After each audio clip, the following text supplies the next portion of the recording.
Indiana Jones, all right! Hey there, Stan. All set to see my new adventure? You bet, Indiana! Sure thing. Whoa! Look out, Indy!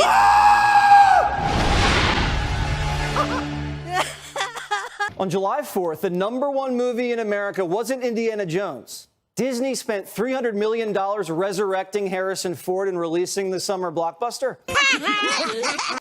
But there's another movie dominating the box office. It's called The Sound of Freedom, and it beat Indiana Jones on opening day.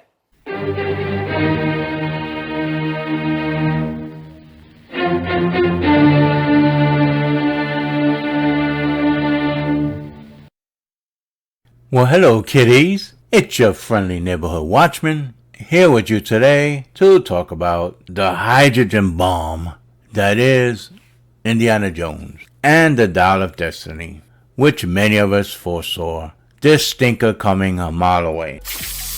Ah!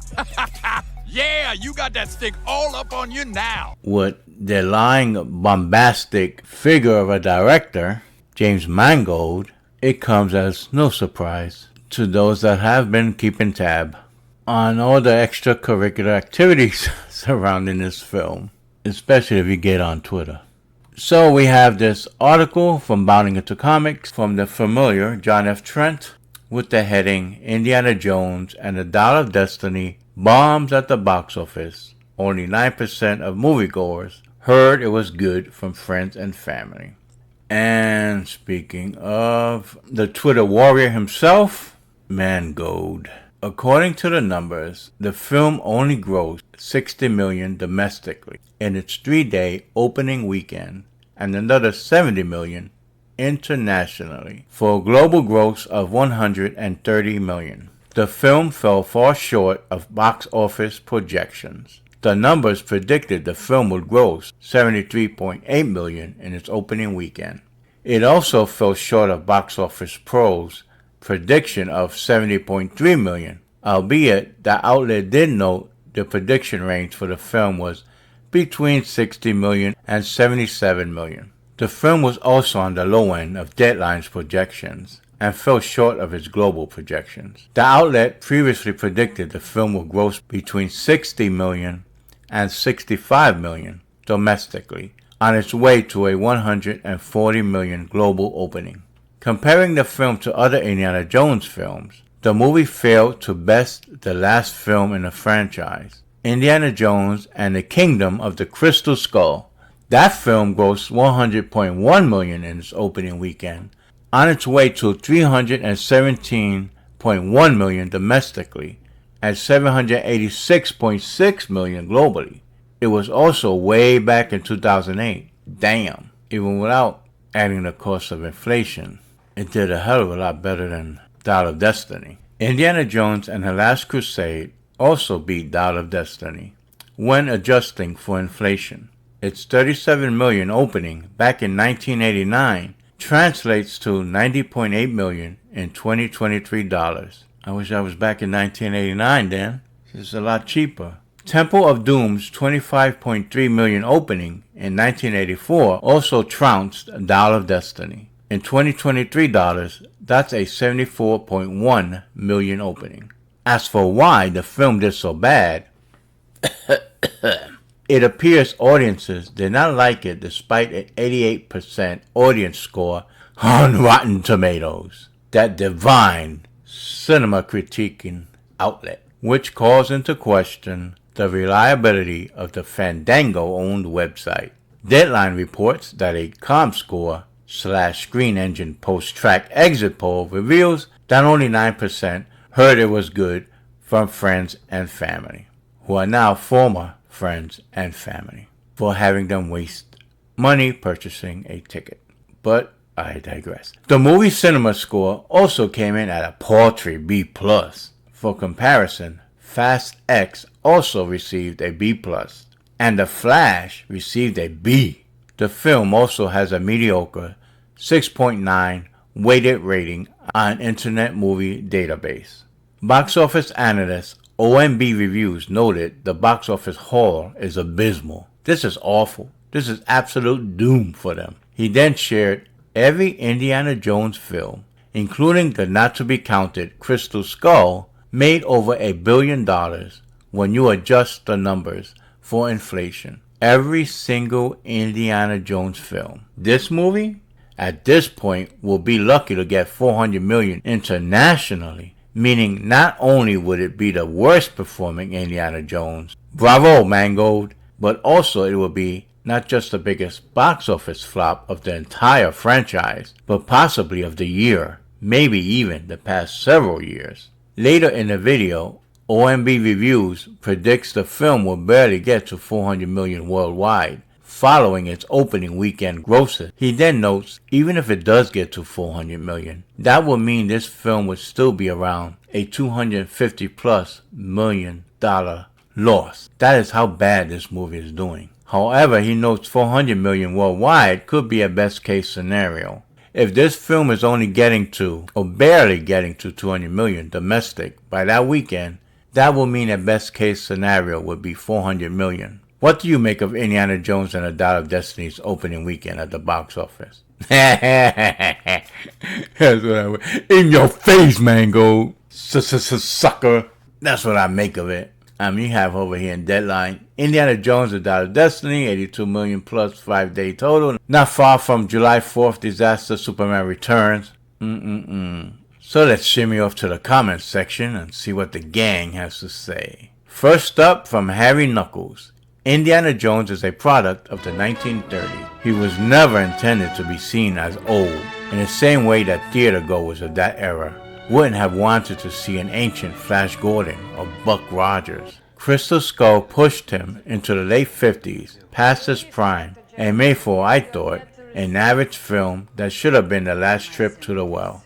Destiny is an embarrassment to the character, and only serves to remind fans of the quality of the original trilogy. And hey, only thing I take umbrage with, Harry Knuckles, is this 50s past his prime crap. Not everyone's created the same. Even Scientology nut Tom Cruise, well past his early 50s, is over here still doing impressive stunts.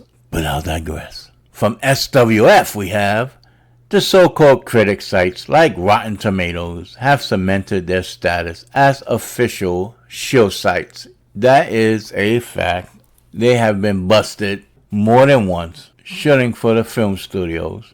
Anytime some major tentpole movie rolls around from a big studio, magically there are restrictions on the reviews, calls of negative review bombing, accusations of altering the results, when in reality, the exact opposite seems to happen.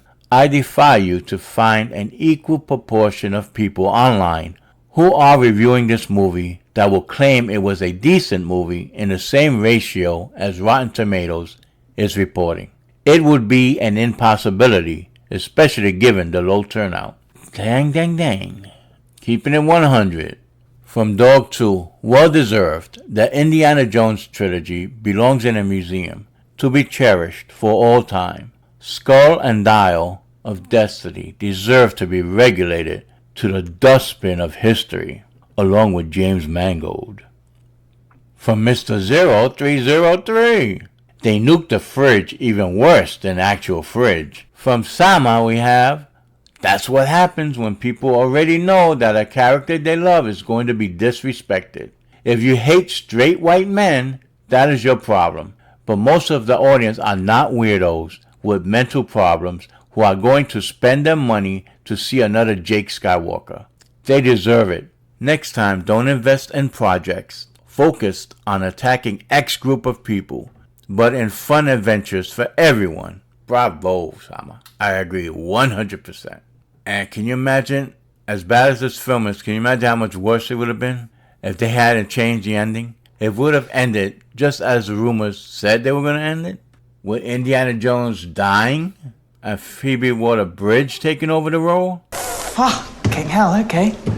What's even worse, if it's true that one of the endings had not only old Indiana Jones dying, but his younger self. You're talking about erasure.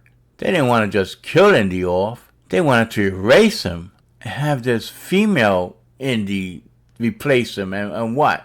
Then they were going to remake all the movies with her in the role instead? Brother. They thought they were slick, but true indie fans said, nope. Nope. Over my dead body. From Wendigon, we have, how did this movie get 88% on Rotten Tomatoes without review boosting? Because, as was answered up above, Rotten Tomatoes can be trusted as far as you can throw Chris Christie. They have a track record, proven track record, that there are studio shills. From Daniel is a Cat, we have this. Does put a smile on my face. If it's any consolation to you, you have put a smile on my face. Yes, indeed, Daniel. You're not the only one. From Dutch, we have, I'm surprised to see what looks like real Internet Movie Database scores. Usually these things have 50% 10-star votes. Did Lucasfilm forget to AstroTurf IMDb? Mayhap. From Mountain Spider, when a strong female character manages to ruin every franchise she touches, we can only congratulate Kathleen Kennedy for achieving her goal. The Rat taking body blow after body blow. Body blow. Body blow. Is more satisfying than if their movies were actually good. It's like watching a villain lose in real life. Yes, indeed, Mountain. And pulling up the rear, we have faster than a speeding bullet, Snyder Man. Never thought I'd live to see the day an Indiana Jones movie flop. But to be glad that it does. I hear you, brother. Well, folks, we come to the end of another video. If you agree with the comments and with me, give this video a like. If you don't agree, give it a double like. And please subscribe if you haven't already done so, and whip that notification bell so that you'll always be forewarned when I'm about to drop another video. And as always, stay safe, and I bid you peace. Wow. And that's not even the best part. See? I have one too. Check it out. You can wear yours, and we can have little sword fights whenever we want.